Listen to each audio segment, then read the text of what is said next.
જય શ્રી કૃષ્ણ બાળકો, welcome to my channel SS with Tina Maurya. સામાજિક વિજ્ઞાન ધોરણ 7 પાઠ 10 પૃથ્વીની આંતરિક રચના અને ભૂમિ સ્વરૂપો. મારું નામ છે ટીનાબેન. આજે આપણે આ પાઠના સ્વાધ્યાયના પ્રશ્નોની સમજૂતી જોઈશું. હવે એમાં પહેલો પ્રશ્ન છે યોગ્ય જોડકા જોડો. અ વિભાગ અને બ વિભાગ. પૃથ્વી સપાટીનો સૌથી ઉપલો સ્તર એને શું કહેવાય? શિયાળ. રૂપાંતરિત ખડકમાં શું આવે? આરસપહાણ. ત્રીજું નદીનું કાર્ય, પૂરના મેદાન. ચોથું પવનનું કાર્ય, રેતીના ધુવા.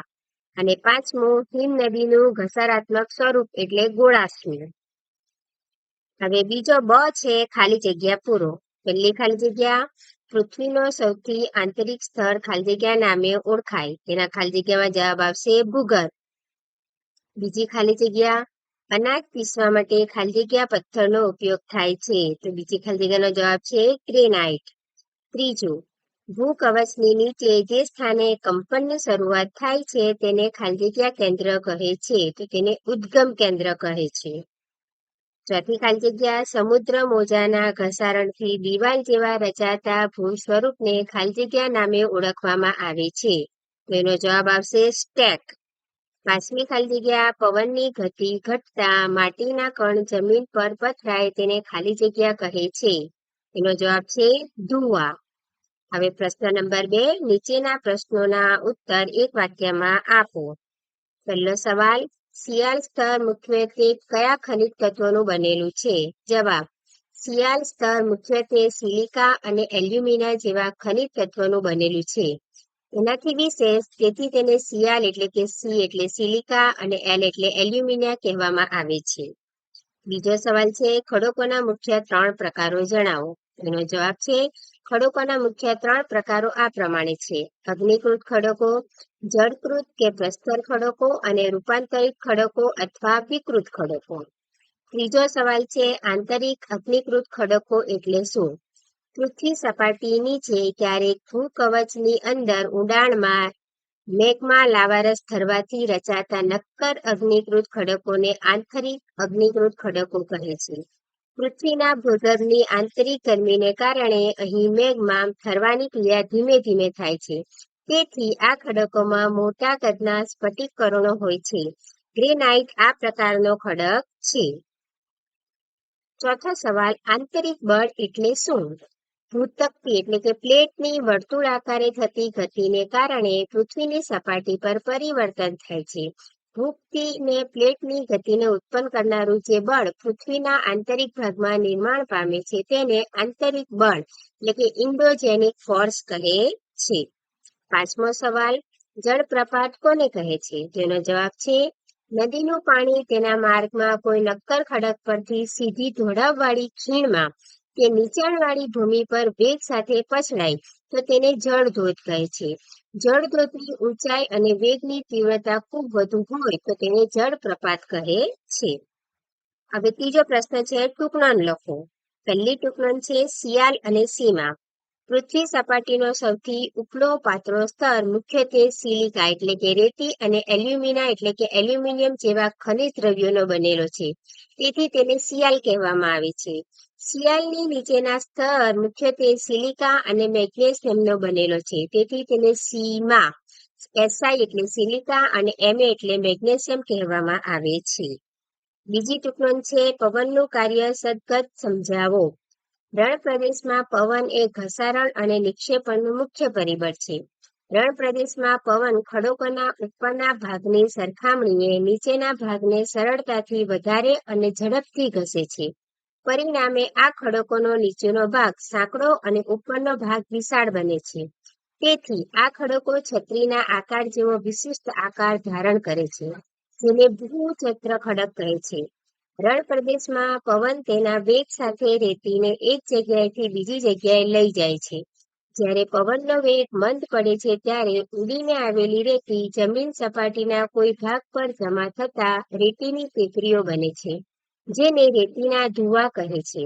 જ્યારે રેતીના કણો નાના અને હલકા હોય છે ત્યારે પવન તેને સેંકડો કિલોમીટર દૂર લઈ જાય છે.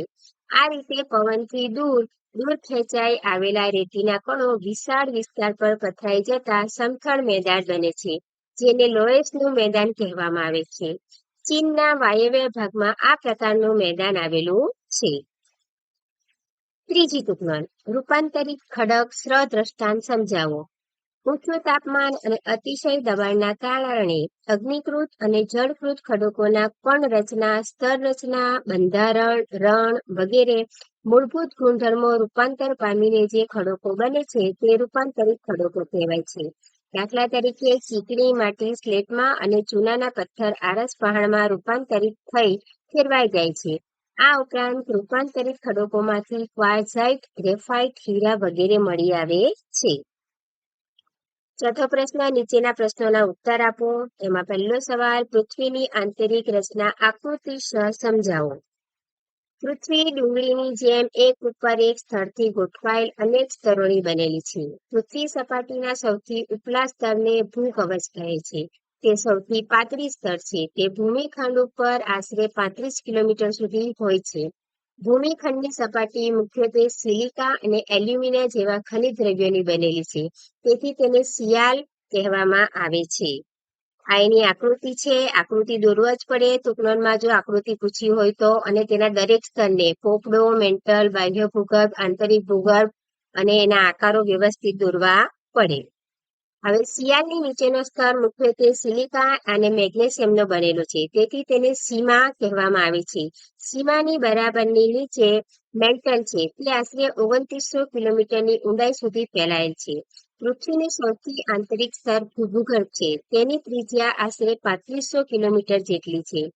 આ સ્તર મુખ્યત્વે નિકલ અને લોખંડ જેવા ખનિજોનું બનેલું છે.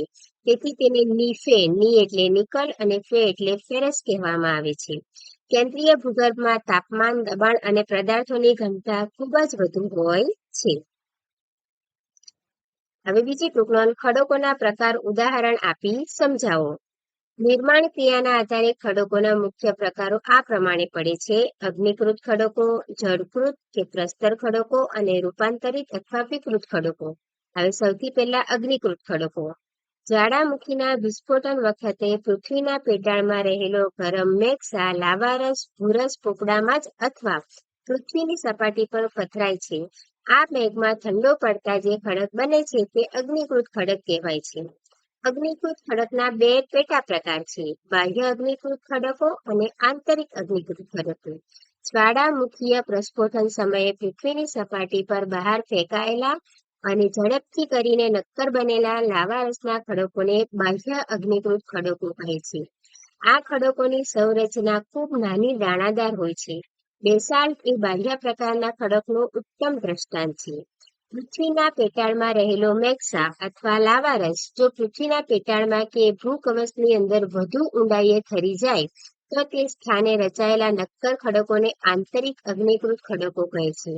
ધીમે ધીમે લાવા ઠરવાના કારણે તે મોટા દાણાનું સ્વરૂપ ધારણ કરે છે. ગ્રેનાઇટ એ આંતરિક પ્રકારના ખડકનું ઉત્તમ ઉદાહરણ છે. ઘંટીમાં અનાજ, દાણા કે મસાલા દળવા માટે મોટાભાગે ગ્રેનાઇટ પથ્થરોનો ઉપયોગ થાય છે. હવે બીજો પ્રકાર છે જળકૃત ખડકો. જળકૃત ખડકો પૃથ્વી સપાટી પર વરસાદ, નદી, હિમનદી અને પવન જેવા પરિબળો દ્વારા સતત ઘસારાની પ્રક્રિયા ચાલ્યા કરે છે. ઘસારાની ક્રિયાથી છૂટા પડેલા ખડક દ્રવ્યો, માટી કણો, વનસ્પતિ, પ્રાણીઓના અવશેષો વગેરે પાણીના પ્રવાહ સાથે ઘસડાઈને બીજા સ્થળે જળમાં એકઠા થાય છે. આમ જળમાં નિક્ષેપ દ્વારા એકઠા થયેલા દ્રવ્યોના લાંબા ગાળે એક સ્તર પર બીજો સ્તર એમ અનેક સ્તરો એકઠા થતા થાય છે. આ સ્તરો એકબીજા પર આવવાથી દબાણ થાય છે. કાળક્રમે તેમાંથી સ્તર રચના ધરાવતા નક્કર ખડકો તૈયાર થાય છે. તેથી આ ખડકોને જળકૃત કે પ્રસ્તર ખડકો કહેવામાં આવે છે. દાખલા તરીકે રેતાળ પથ્થર એ રેતીના કણોથી બને છે. વનસ્પતિ, પ્રાણીઓ અને સૂક્ષ્મ જીવાણુથી જીવાશ્મી બને છે. ત્રીજું, રૂપાંતરિત ખડકો. અગ્નિકૃત ખડકો અને જળકૃત કે પ્રસ્તર ખડકો પર ખૂબ ગરમી અને અતિશય દબાણને કારણે તેના મૂળભૂત બંધારણ કે સ્વરૂપમાં રૂપાંતર પામીને જે ખડકો બને છે તે રૂપાંતરિત ખડકો કહેવાય છે. દાખલા તરીકે ચીકણી માટી સ્લેટમાં અને ચૂનાના પથ્થરનું આરસ પહાણમાં રૂપાંતર થાય છે. ત્રીજું, નદી અથવા હિમનદીનું ભૂમિ સ્વરૂપ સમજાવો. નદીનું ભૂમિ સ્વરૂપ. નદીનો પ્રવાહ તેના માર્ગમાં કોઈ નક્કર ખડક પરથી સીધી ઢોળાવવાળી ખીણમાં કે નીચાણવાળી ભૂમિ પર વેગ સાથે પછડાય છે ત્યારે નીચે પછડાતા જળ પ્રવાહને જળપ્રપાત કે જળધોધ કહે છે. નદી જ્યારે મેદાની પ્રદેશમાં પ્રવેશ કરે છે ત્યારે તે વળાંકવાળા માર્ગે વહે છે. નદીના આ મોટા વળાંકો સર્પાકાર વહન માર્ગ કહેવાય છે. નદી તેના સર્પાકાર વહન માર્ગના કિનારા પર સતત ઘસારણ અને નિક્ષેપણનું કાર્ય કરે છે. સમય જતાં સર્પાકાર વળાંકો ખૂબ જ નજીક આવે છે ત્યારે તે ઘોડાની નાળ જેવો આકાર કે વર્તુળાકાર ધારણ કરે છે. નદીની આ અવસ્થામાં નદીમાં પૂર આવે છે ત્યારે નિક્ષેપણથી જ વળાંક વચ્ચેના ભૂમિભાગો નદી પ્રવાહથી કપાઈ જાય છે અને નદી તેનો લાંબો માર્ગ છોડીને સીધો માર્ગ ગ્રહણ કરે છે. નદીના છોડેલા નળ આકાર ભાગમાં પાણી રહી જાય છે. પરિણામે ત્યાં નળાકાર સરોવર રચાય છે. મોટી નદીઓમાં જ્યારે વર્ષા ઋતુ દરમિયાન પૂર આવે છે ત્યારે નદી કાંપ અને અન્ય પદાર્થોના નિક્ષેપથી બંને કિનારાની આજુબાજુ વિશાળ ફળદ્રુપ મેદાન બનાવે છે, જેને પૂરનું મેદાન કહેવામાં આવે છે. નદીના બંને કિનારે મોટા પ્રમાણમાં કાપ માટીના નિક્ષેપથી લાંબા અને ઓછી ઊંચાઈના અનેક ઢગ રચાય છે, જેને કુદરતી તટબંધ કહે છે. સમુદ્ર કે મહાસાગર સુધી પહોંચતા સુધીમાં નદીનો વેગ ધીમો થઈ જાય છે. ખૂબ ધીમા વેગને કારણે નદી પોતાની સાથે લાવેલ કાપ, રેતી, માટી અને અન્ય પદાર્થોનું નિક્ષેપણ કરે છે. તેથી નદીનો પ્રવાહ અનેક શાખા પ્રશાખામાં વિભાજિત થઈ જાય છે. દરેક શાખા પ્રશાખા પોતાના મુખનું નિર્માણ કરે છે. બધા મુખોના નિક્ષેપણના જથ્થાથી અતિ ફળદ્રુપ મુખ ત્રિકોણ પ્રદેશ ડેલ્ટા બને છે. હિમ નદીનું ભૂમિ સ્વરૂપ. ઊંચા અક્ષાંશોમાં કે ઊંચા પર્વતીય વિસ્તારો બારેમાસ બરફથી જામેલા રહે છે. પર્વતોના ઢોળાવો પર જમા થયેલો બરફ ધીમે ધીમે નીચા ઢોળાવો તરફ ખસવા લાગે છે. આ પ્રમાણે ધીમે ધીમે સરકતા હિમના પ્રવાહને હિમ નદી કહે છે. હિમ નદી તેના નીચેના નક્કર ખડકોથી ગોળાર્ધમાં માટી અને પથ્થરોનું ઘસારણ કરી વિશિષ્ટ કે ગોળાર્ધની ભૂદ્રશ્ય બનાવે છે. તદુપરાંત હિમ નદી ઘસારણ દ્વારા યુ આકારની ખીણ બનાવે છે. હિમ નદી ઊંડા કોતરોનું નિર્માણ કરે છે. પર્વતીય ક્ષેત્રોમાં બરફ પીગળવાથી તે કોતરોમાં પાણી ભરાઈ જાય છે. પરિણામે ત્યાં સુંદર સરોવર બની જાય છે. હિમ નદી પોતાની સાથે લાવેલા નાના મોટા ખડકો, રેતી, કાંકરા વગેરે નિક્ષેપિત થાય છે. આ નિક્ષેપ દ્વારા હિમ નદી તેના પ્રવાહ વચ્ચે ટેકરી જેવા ડ્રમનીલ ભૂમિ સ્વરૂપની રચના કરે છે.